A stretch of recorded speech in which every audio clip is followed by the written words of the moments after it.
Hello, traders. FX Pip Collector here. Today is Wednesday, September 3rd, and this is my analysis for gold, and we're on the 4-hour time frame.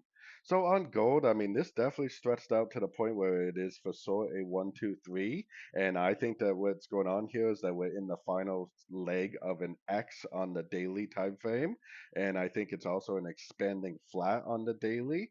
So what does that mean? That means that my target for an expanding flat wave X would be the 123.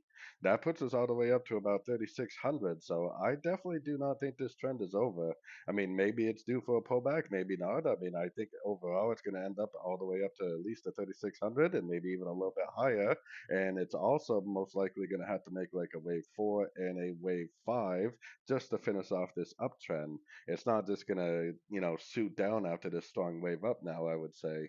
So going down to the 1 hour time frame, I definitely would still be recommending longs. I mean, yes, it does look like it might be due for a little bit of a pullback, but if you had done nothing but got long at the end of every pullback over the last couple of weeks, you would definitely be very happy.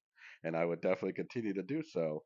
Most recent structure is right here. If it breaks below that structure, then fine, start looking for shorts. Otherwise, if it does push down, which I don't even know if it will, then I would definitely be looking at that as nothing more than a pullback or nothing more than possibly an opportunity to go long again for the continuation of the higher time frame uptrend. So anyways, don't forget to check out my website linked over here in the corner. And as always, thank you for watching and happy trading.